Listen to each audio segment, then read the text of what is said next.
The death cross is inevitable. Stay tuned to know more. So hi guys and welcome back to another Gab's cryptocurrency video where we trade by data and not by hype. And today pag-uusapan natin ang death cross. What is a death cross? What does historical data says about death cross? And how does the current death cross compare to the previous death crosses in history? So let's dive into what is death cross first. So a death cross is a 50-day moving average, a combination of 50-day and the 200-day moving average. If nagkaroon siya ng cross to the downside, that would indicate a death cross. So hanap tayo ng isang example ng death cross. So in this part, we had this death cross. So this death cross indicated a downward movement. So that's why this is a death cross. Same goes with the 2014 market cycle. We had this death cross. That's why we had this dump to the downside. And now the other one is ano ba yung opposite ng death cross? It is called the golden cross. So this is an example of the golden cross wherein the 50-day went up and then nagkaroon tayo ng cross to the upside. Hence, that became the start of the bull market. Similar to our current market, we had this golden cross. That's why we started this bull market. So that is a golden cross and a death cross. So ano pa ba yung ibang defining factors for death cross and golden cross? So ang golden cross, ibig sabihin kasi nun is yung 50-day, the green line, 50-day moving average is going above the 200-day moving average. Meanwhile, ang death cross naman is the 50-day moving average, yung green line, is going down the 200-day moving average. So that is the 200-day moving average and this is the 50-day. Mapapansin mo na nagkaroon tayo dyan ng kanyang downward movement. So now let's take into consideration naman the historical data about golden and death cross.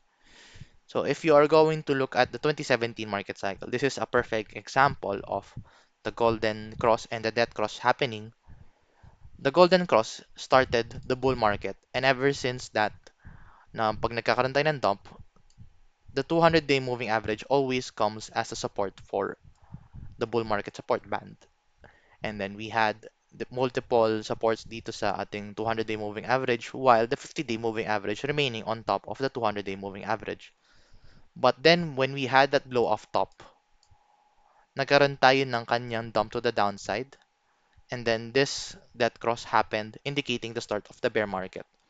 So there are other underlying factors on determining the start of the bear market and these are other indicators such as a blow off top, a massive volume happening and other areas pa. So we'll talk about that in a separate video regarding bear market, but let's focus on this death cross. So other death cross in history is also during the 2014 market cycle, we had this death cross noong nag-start yung bear market. And during the bull market, we did not had this death cross. So what is this saying? Data is saying na death cross is the start of a bear market and golden cross is the start of a bull market. Ang difference ka lang dito, 200-day moving average did not start printing kasi we did not have the past 200 days action way before that area.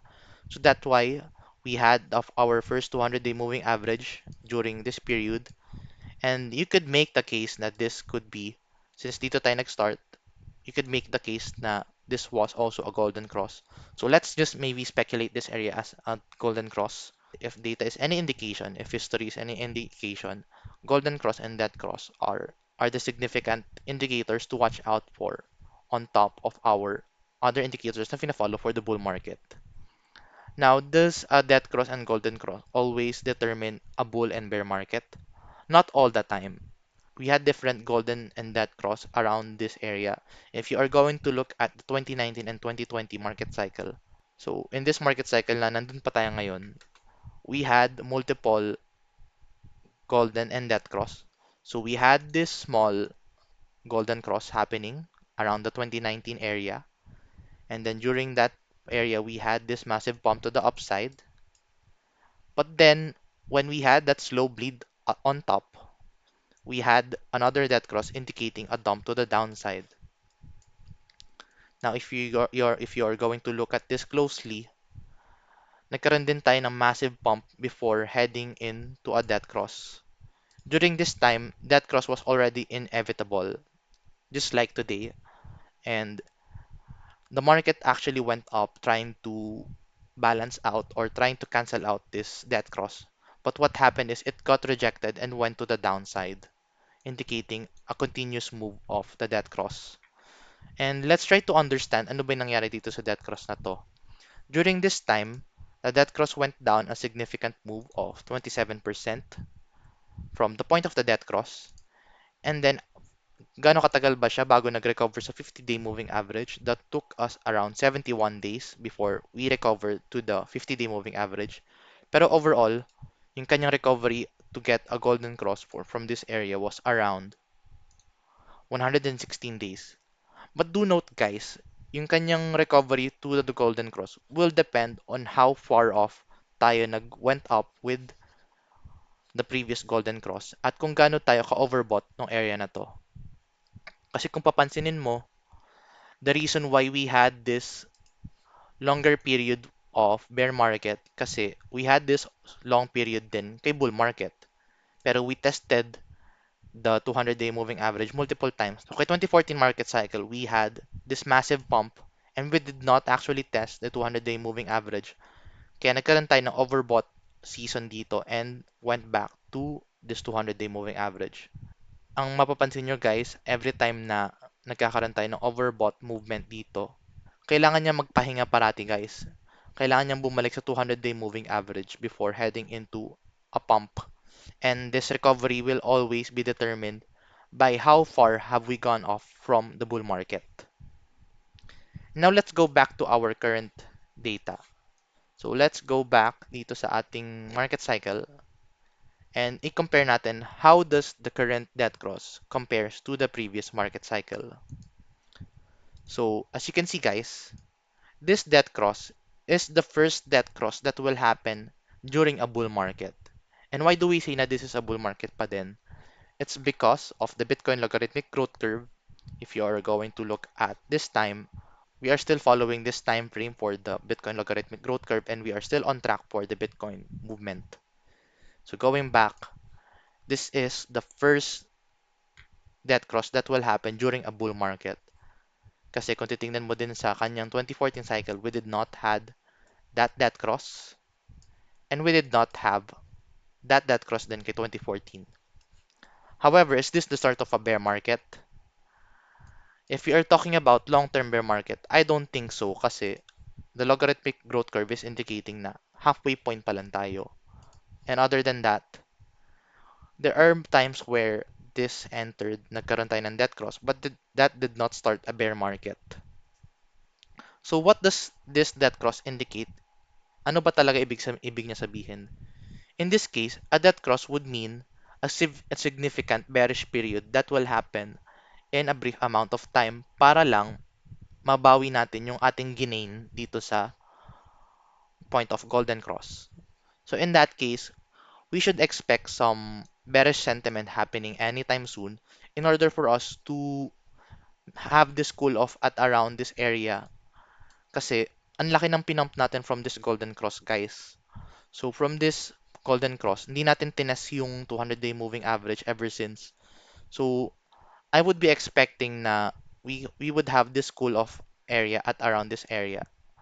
And then maybe have this better sentiment for a quite of time for us just to have this cool off para makabalik tayo sa ating pump movement for the Bitcoin price. So ano ba yung tingin ko mangyayari? I think this could be a significant sideways action and still go lower if ever. Pero long term, we are still very bullish kasi nga the logarithmic growth curve is saying na bullish pa din tayo. And other indicators such as the pi cycle top. Hindi ko na siya papakita dito but yeah, pi cycle top, stock to flow ratio model, lahat sila ay nagsasabi na halfway point pa lang tayo ng market cycle. So should I be worried? I don't think so. So if you are a long-term holder, I think you should take this time as an opportunity to reaccumulate more. Kasi we did not had this very long bearish period during a bull market. So this is a good time to re-enter some trades. And then kung pag-uusapan natin for the short term, this is a good time to play the pump and dump movements that are happening within this market cycle. So you could take this, you could short this, or you could take a long, buy long in this area regarding kung paano mo siya gusto i-play out. But remember, short-term trades are very dangerous for this moment kasi nga the market is extremely fearful. So ang pinakang best option dito is to buy and hodl for the long term. So for me, I would be entering more hodl positions dito. I would stock up my portfolio for Bitcoin and Ethereum, and I would take this into consideration as an opportunity rather than a fearful moment in history. So yet to conclude this video, death crosses are a bearish sentiment period. It does not indicate the start of a bear market. However, it indicates that we are entering a bearish period just to catch up from how far we have gone off from the golden cross. So para lang mabawi natin itong pinump natin from this very long period na hindi natin tinest yung 200-day moving average. So sideways actions and siguro a downward movement pa din, but long term we are still very bullish for Bitcoin. So if you find this video informative, guys, please give this video a like, and if you want to see more contents like this, please subscribe for more. And I'll see you in the next video. Bye bye for now.